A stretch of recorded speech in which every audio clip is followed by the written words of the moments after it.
Dear friends, may God bless you abundantly. I am Father Dr. J. Sudas from St. Xavier's College of Education, a former associate professor and a research supervisor. At the moment, I am serving as a principal of the Valnad College of Education, Kosarpete in technical testing. I am uploading a lot of videos on psychology, both in English as well as in Tamil, which should be of great help to you for those who are writing TET, NET, and even set examinations. Kindly utilize this opportunity to more about psychology. I'm sure it will be of great help to you. Let us straight away enter into the video presentation. What is the definition of social learning theory? Social learning theory is the view that people learn by observing others. This is associated with Albert Bandura's work in the 1960s. Social learning theory explains how people learn new behaviors, values, and attitudes. For example, a teenager might learn slang language by observing the peers. What is the social learning theory? It states that learning is a cognitive process that takes place in a social context. Learning can occur purely through observation or direct instruction, even in the absence of motor reproduction or direct reinforcement. What is, who is Bandura and what is his theory? Albert Bandura combines both behavioral and cognitive philosophies to form this theory of modeling or observational learning. He sees the human personality as an interaction between the environment and a person's psychological processes.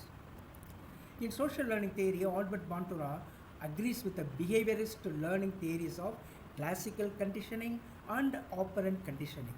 However, he adds two important ideas. Mediating processes occur between stimuli and responses. Behavior is learned from the environment through the process of observational learning. What is observational learning? How to explain this?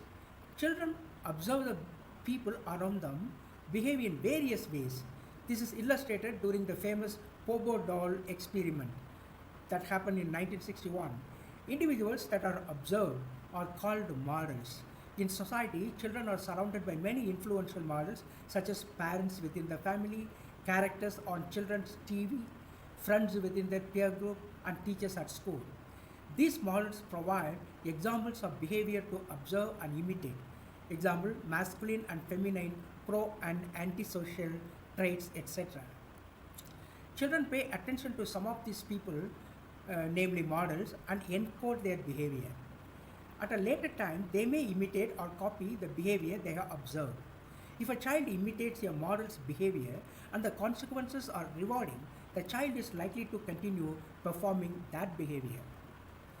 Reinforcement can be external or internal, and it can be positive or negative. If a child wants approval from parents or peers, this approval is an external reinforcement. But feeling happy about being approved of is an internal reinforcement.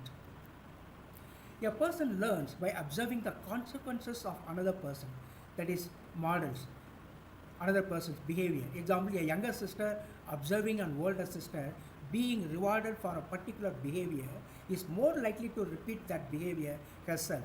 This is known as vicarious reinforcement. Children will have a number of models with whom they identify. These models may be people in their immediate world, such as parents or older siblings, or could be fantasy characters or people in the media. The motivation to identify with a particular model is that this model has a quality which the individual would like to possess. Identification occurs with another person, namely the model, and involves adopting observed behaviors, values, beliefs, and attitudes of the person with whom the child is identifying. Individuals do not automatically observe the behavior of a model and imitate it. There is some thought prior to imitation, and this consideration is called mediational processes. This occurs between observing the behavior, namely stimulus, and imitating it or not, that is response. There are four mediational processes proposed by Bandura. Attention, the extent to which we are exposed or notice the behavior. For a behavior to be imitated, it has to grab the attention. We observe many behaviors on a daily basis, and many of these are not noteworthy. Attention is therefore extremely important in whether a behavior influences others imitating it. Retention. How will the behavior is remembered? The behavior may be noticed but is not always remembered, which obviously prevents imitation. It is important, therefore, that a memory of the behavior is formed to be performed later by the observer. Third one, reproduction. This is the ability to perform the behavior that the model has just demonstrated. We see much behavior on a daily basis. We would like to be able to imitate, but that is not always possible. We are limited by our physical ability, and for that reason, even if we wish to reproduce the behavior, we cannot do so. Third one, motivation. The will to perform the behavior. The rewards and punishment that follow a behavior will be considered by the observer. If the perceived rewards outweigh the perceived cost, if there are any, then the behavior will be more likely to be imitated by the observer. If the vicarious reinforcement is not seen to be important enough to the observer, then they will not imitate the behavior. Thank you very much for your encouraging presence. Kindly subscribe JCEC. Thank you very much for your presence. God bless you abundantly.